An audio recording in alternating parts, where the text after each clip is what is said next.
Hello, everyone, and welcome to today's panel discussion on alternative processes for administrative punishment in our justice system. We'll be focusing on restorative justice and exploring whether it can effectively provide justice in today's society, especially for crime victims. Joining me are five experts who will share their insight on this important topic. Let's begin by introducing our panelists, starting with Fuluki.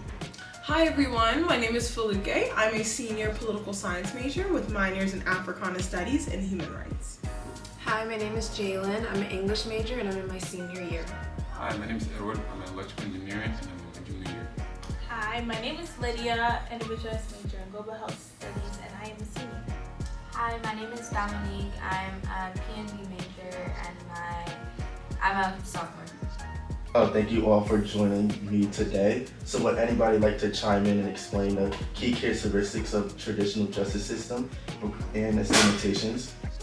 Sure, I can provide a kind of brief explanation about this concept, but basically our traditional justice system as it stands, though it's historically, has been the same for a long amount of time and is rooted in constitutional values, it primarily focuses on this concept of punishment through retribution and deterrence rather than the ability to reintegrate offenders into society. So the way our justice system is structured is with the goal to emphasize accountability through the process of isolating offenders through incarceration. So this means removing individuals from their communities, taking them to a far off space where they would not have interaction with the general public, with the idea that this would teach them sort of a lesson to not repeat this behavior again, but would also keep the general public safe for this period of time where they would be sentenced. But despite this being our long-standing practice here in the US, it has been shown in many different studies that this is not the most effective approach. It actually neglects the victim's emotional needs and actually does very little to rehabilitate offenders. So even though an individual might be sentenced for a long period of time, victims do not feel fulfilled that, there was proper justice served and that these types of actions would not be taken again. Additionally, offenders are being put into these spaces outside of society where they are removed from social interaction and they are not really being socialized to understand why the crime that they did was wrong and how they can reshape and reorient their life to not fall into these cycles of incarceration and cycles of violence once again. So with this model, what we end up seeing is a high recidivism rate, which means that individuals are being thrown into jail time and time again because they're not adequately prepared to re-enter society. Even if they have quote unquote served the time, they are not being set up to enter into a world where they may not have to engage in petty crime in order to stand up on their own 2 feet once again, because of the financial barriers that exist as well.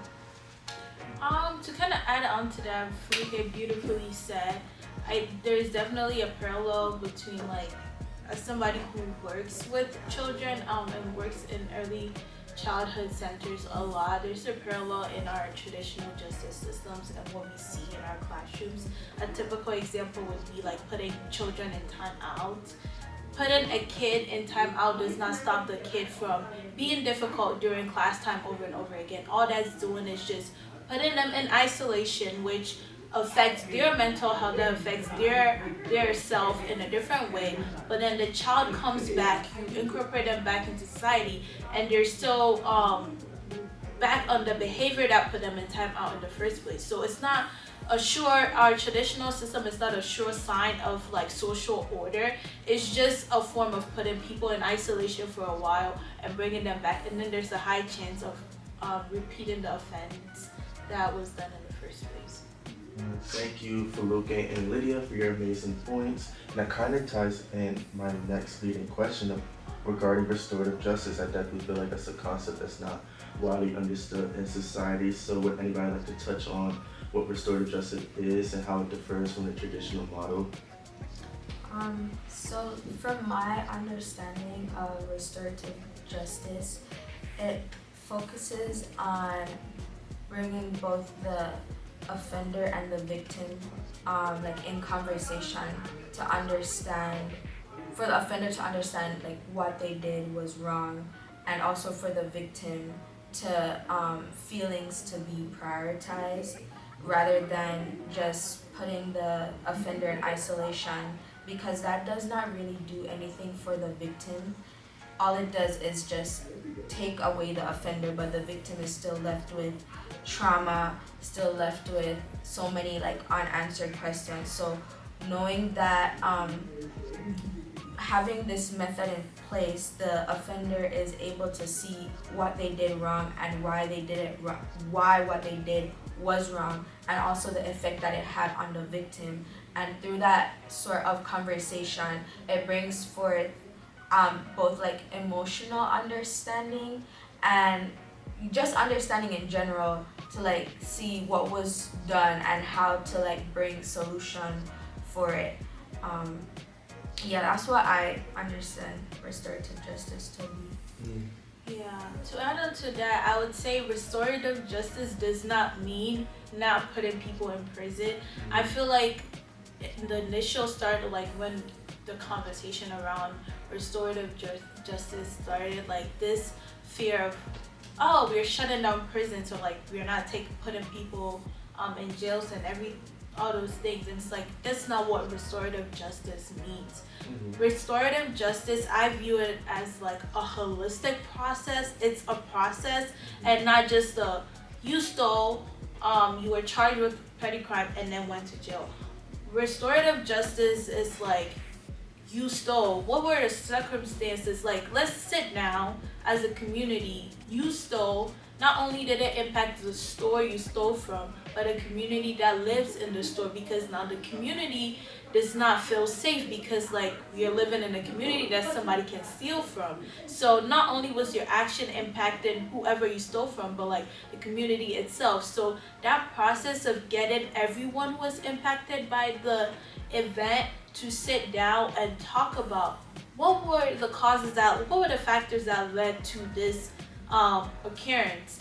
How can we solve the occurrence? Again, root causes. How can we get to the root of what was happening, and how can we solve it? So at the end of the day, not only is the offender able to understand different perspectives, people are able to get closure from what happens. And also the core of restorative justice is respecting boundaries, because like in breaking laws, you're breaking boundaries of other people, not just yourself. Taking accountability, because you have a whole community who's able to hold you accountable. And sometimes accountability does look like spending 15 years in prison. Sometimes accountability would be like you're on probation. It all depends. It depends.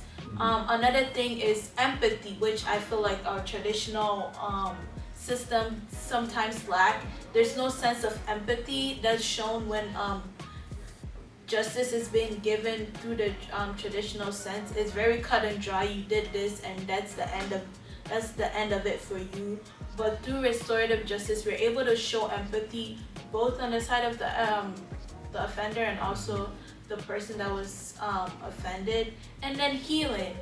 Through restorative justice, people actually get healed, because sometimes as people who are offended, hearing from the offender on why they did certain things helps you in your journey of healing through trauma, because not getting closure on something makes your healing process hard most times. So yeah, absolutely, Lydia. And some of the things that I really love that you mentioned was this like community approach, because what we are trying to do ultimately is not just punish people to the point where they are not a person anymore deserving of autonomy and their own freedoms. We're trying to keep our community safe, and we have a very robust justice system here in the US, and it's all void if people don't feel like they're actually receiving justice, and if people are not being held accountable in a way that really makes sense for our modern society. society. So I think the community-based approach is definitely one of the shining factors of restorative justice. And I think it's also important to recognize like the systemic issues that lie within our justice system. We know that for lower income communities, for communities of color, that we have higher rates of crime or of incarceration because of other systems that are in play that cause them to have to resort to things that would land them in these positions, right? And rather than just using this as, you know, if you've read like the new Jim Crow, using this as a new form of, you know, slavery, we can take a moment, stop and reflect and see what can we do as the government, what can we do as an institution to ensure that individuals do not have to commit certain crimes just to make sure that they're fed, their families are fed, they have a warm place to sleep, you know, those kinds of things. How can we change our approach to social services and social equity and different systems that are at play in order to make sure that we don't even have as big of a crime and justice issue overall. So I think you brought up some really great points. So yeah. Yeah, I agree too, because again, restorative justice doesn't just villainize the offender. It makes sure the offender is actually understood, and it makes both offender and victim understand each other, where they're both coming from. So it's not just the offenders being villainized; it's also they're also being supported in it. I think that's also important because finding a solution to these situations is highly significant. Instead of just, like Edward said, like villainizing, it's important to also look at both sides to find the root of the problem and find the solution.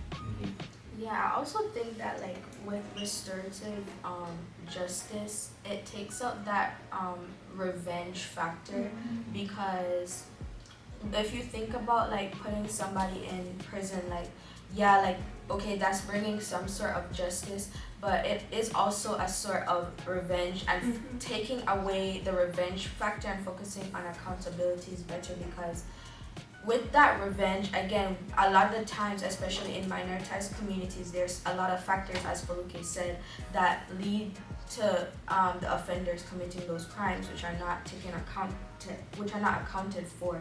So, like, on the offender side, in their head, they're like, oh, this is what they had to do in order to get to probably survive or to ensure that their family was safe. But then, with not taking in those factors, they're thinking that people are getting revenge on them, and that does not prevent them from coming out and trying to seek revenge again, like on the justice system or on the community. Yeah, absolutely. I all make great points, but that leads me to think, do you think there's more challenges associated with restorative justice or more benefits? Because obviously, when it comes to restorative justice, it is this, you know, weighing thing where it's like, oh, this is more advantageous on this side, but they could definitely work on this. What do you like hear around? Is there anything that you've been hearing, or anything that you think they could work on? Do you think it's fine the way it is? Like, what are your thoughts regarding that? I definitely think there are some challenges regarding restorative justice system.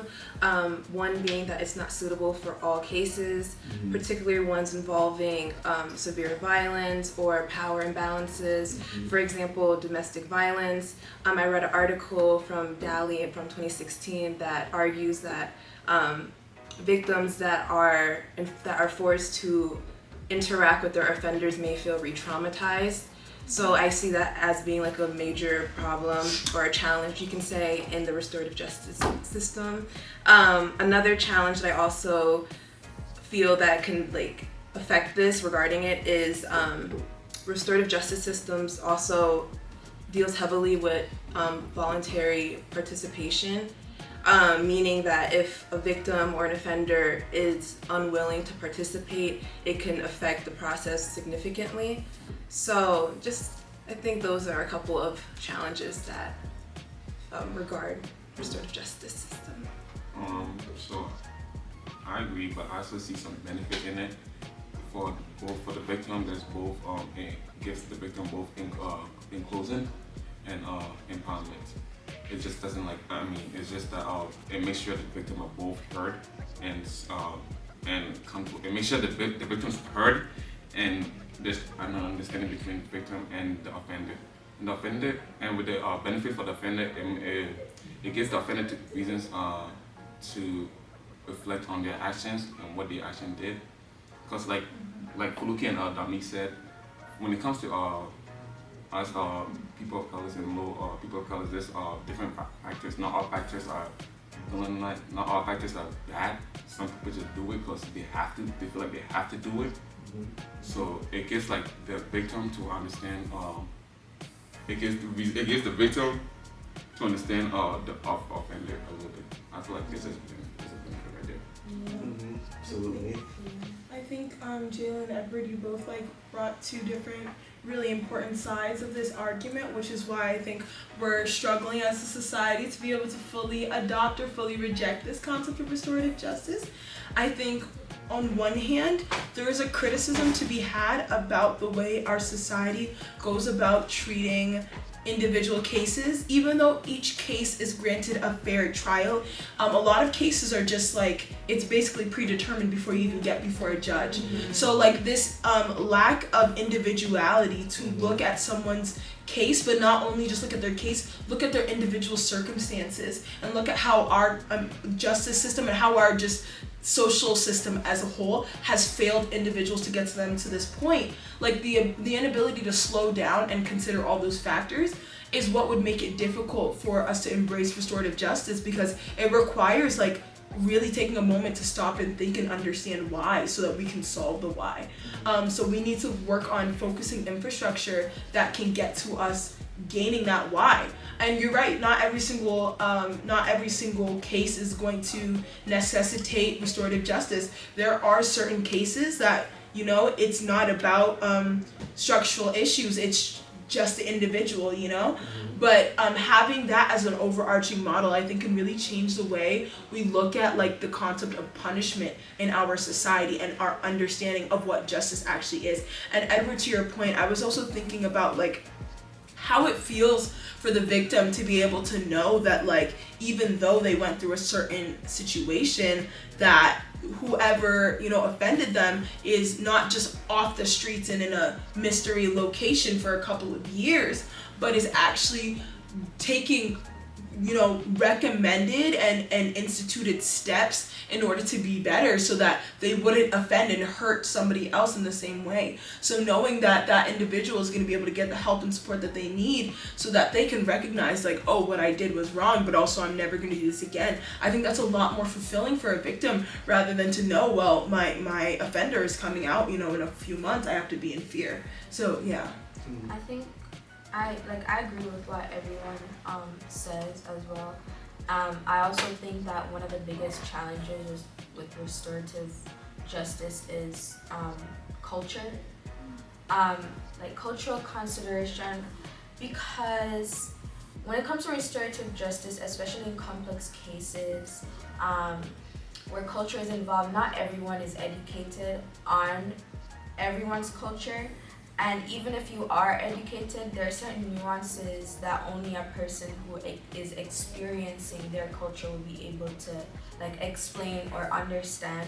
So it's kind of hard in that sense to just implement it, because you have to think about like their like view on what justice is for them, whether it be like the victim or the offender. Because in some cultures, like a victim would want an eye for an eye, but in other cultures, like that is not how it is. So it's just taking into consideration that factor, and then also ensuring that there are like facilities that are trained to do so, and also taking into that like the cultural perspective as well, because I feel like this country on a whole, or even the world, most of the world on a whole, they thrive on some sort of oppression as justice.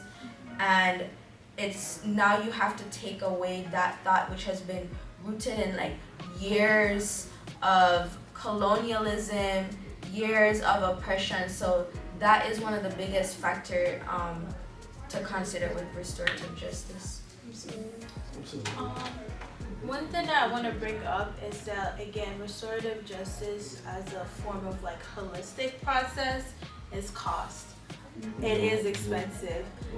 And given the fact, I know Jalen also mentioned it, that it is also entirely based on like full participation and like people actually being honest in during the entire process, and it's gonna be expensive, and it's one of those cases where it's like it could go well or it could go bad, and it's like, if I am a victim, do I want to take that chance? It's like there are psychologists involved in this process. There's a lot of other things that cost to be involved in this process, which is like having a therapist, having a psychologist, having enrolling the offender in other forms of programs to keep them away from being being a reoffender. All those things cost money, and if a government or a community is to invest that money for a program such as a restorative program, and then offenders are being dishonest during the entire process or not being as participatory as they could be, and then it's like, then what is the point? So I feel like those are some of the challenges that can come with restorative justice. Also, this is America.